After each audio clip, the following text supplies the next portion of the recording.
course, it's a pleasure to be here and to share some words with you at the closing of this event. And I hope that you have had a good workshop and information exchange on the policy, the regulatory, the legislative, and institutional framework for the energy transition in our islands.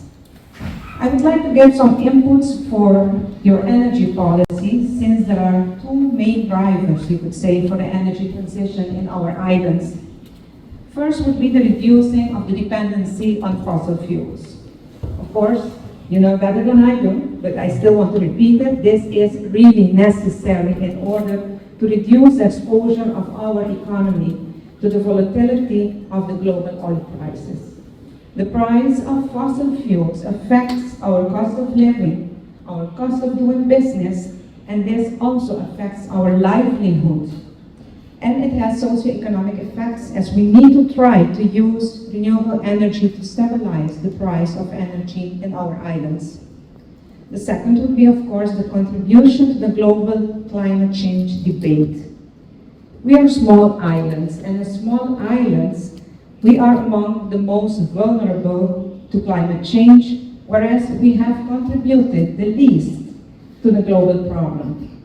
Notwithstanding, our belief is that all change starts from within. So as small islands, we should also try to decarbonize, since only then we will gain credibility in order to demand the large countries to also contribute to their share. Aruba is keeping its part of the deal. We have a national energy policy that is being supported by all stakeholders in Aruba. We will keep our part of the deal, but we need the larger countries to keep their part as well.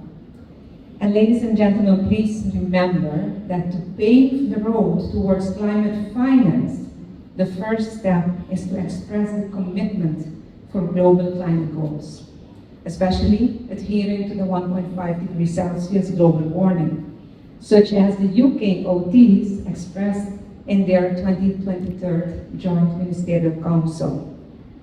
It is only then that we can really start discussing other constitutional barriers to climate finance. The commitment needs to be there. The energy developing national determined contributions need to later formalize this commitment. So what you are doing here is a very important groundwork. And one last point, ultimately the access to climate finance will enable us to realize climate adaptation. And since adaptation will require large investments in infrastructural enhancement in our islands to prepare for climate change effects, we cannot not put attention to this. So I really hope that you have had a productive time at this workshop, and we look forward to the conclusions of the important groundwork that you will be laying here. Thank you so much.